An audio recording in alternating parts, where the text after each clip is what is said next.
सुरुवातीला मोठी बातमी, गेल्या अनेक वर्षांपासून प्रलंबित असलेल्या महानगरपालिकांच्या निवडणुकीचं अखेर बिगुल वाजलंय। राज्यातील 29 महापालिकांच्या निवडणुका जाहीर झाल्यात। मुंबईसह राज्यातील सर्वच महापालिकांच्या निवडणुकांसाठी 15 जानेवारीला मतदान होणार असून 16 जानेवारीला मतमोजणी होणार आहे।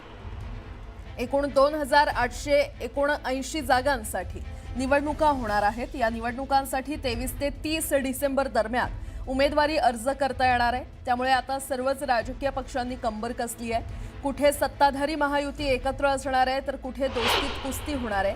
महाविकास आघाडीमध्ये देखील तसंच काहीसं चित्र पाहायला मिळू शकतं।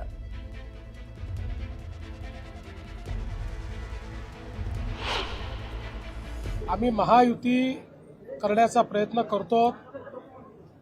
जास्तीत जास्त ठिकाणी भाजप आणि शिवसेनेची युती होईल। काही ठिकाणी भाजप शिवसेना राष्ट्रवादी युती होईल। एखाद दोन ठिकाणी भाजप राष्ट्रवादी युती देखील होताना आपल्याला पाहायला मिळेल। निवडणूक आहे 15 जानेवारी म्हणजे संक्रांत, म्हणजे महिलांचा सण आणि त्याच वेळेला महिलांना अडकवायचं, म्हणजे घरामध्ये ठीक आहे निवडणूक होऊ घातलीच आहे, सगळे रेडी आहेत। पण एकंदरीत पाहायला गेलं तर 15 तारखेला मतदान आणि परत 16 जानेवारीला जे आहे ते निकाल देखील जे आहे मतमोजणी पार पडणार आहे। सगळ्या गोष्टी चांगल्या आहेत। राज्यातील 29 महापालिकांच्या निवडणुका जाहीर झाल्यानंतर मुख्यमंत्री देवेंद्र फडणवीस यांनी विजयाचा विश्वास व्यक्त केला आहे। आमच्या सरकारनं केलेलं काम पाहता मुंबईसह सर्वच ठिकाणी जनतेचा कौल आमच्या बाजूने असेल असा विश्वास त्यांनी व्यक्त केला। राज्यात सर्वच ठिकाणी एकनाथ शिंदेंची शिवसेना भाजपसोबत असेल तर पुण्यामध्ये पिंपरी चिंचवडमध्ये भाजप आणि राष्ट्रवादी एकमेकांविरोधात लढेल, पण ही मैत्रीपूर्ण लढत असेल असं त्यांनी सांगितलं।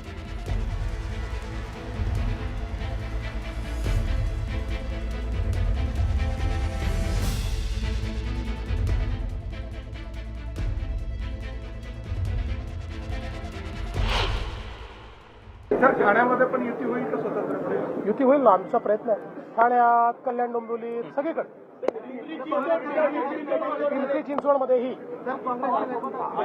अजित पवार आणि आम्ही पुणे आणि पिंपरी चिंचवडमध्ये एकत्रित लढू शकणार नाही। आम्हाला दोघांनाही एवढं राजकारण समजतं की आम्ही एकत्रित लढलो तर तिसऱ्याचा फायदा होईल, त्यामुळे तिसऱ्याकरता आम्ही जागा ठेवणार नाही। आम्हीच एकमेकाच्या समोर लढू, पण मैत्रीपूर्ण लढू। कुठलाही फटका नाही। दोन्ही ठाकरे एकत्रित आले तरी नाही आले तरी, दोन्ही ठाकरे एकत्रित आल्यानंतर काँग्रेसही त्यांच्यासोबत गेली तरीही मुंबईकर भारतीय जनता पार्टी शिवसेना आमच्या महायुतीलाच निवडून देतील। कारण आमचा कारभार, आम्ही केलेला मुंबईचा विकास आणि मराठी माणसाचं आम्ही जोपासलेलं हित हे सामान्य मुंबईकरांनी पाहिलेलं असल्यामुळे मुंबईकर आमच्यासोबत राहतील। दरम्यान निवडणुकींची घोषणा होण्याआधीच विरोधकांनी सत्ताधाऱ्यांवर मत चोरीचा आरोप केलाय। त्यासोबतच मतदार याद्यांमधील घोळाचं काय असा सवाल विरोधकांनी केलाय, पाहूयात। त्या निवडणूक आयोगाच्या इलेक्टोरल रोल्सवर, ड्राफ्ट रोल्सवर आम्ही आक्षेप घेतले होते, लाखोमध्ये आक्षेप घेतले होते। त्याचं उत्तर अजून तरी आलेलं नाहीये।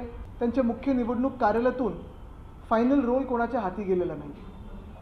म्हणजे हे फायनल रोल येणार कधी? आणि आज निवडणुका घोषित झाल्यानंतर फायनल रोलमध्ये देखील लाखो चुका असतील तर नेमकं सोडवणार कोण? एक मोठी बातमी, महापालिका निवडणूक जाहीर होताच शिवसेना आणि भाजप आता कामाला लागलेले आहेत। जागा वाटपासंदर्भात आज मुंबईत महत्त्वाची बैठक होणार आहे। या बैठकीत मुंबईतील जागा वाटपावर देखील चर्चा होण्याची शक्यता आहे। मुंबई महापालिकेमध्ये भाजपकडून 150 जागांचा दावा करण्यात आलेला आहे, तर शिवसेनेनं देखील 100 जागांवर दावा केल्याचं बोललं जातंय। त्यामुळे अखेर कोणत्या पक्षाला किती जागा मिळतात हे पाहणं महत्त्वाचं ठरणार आहे।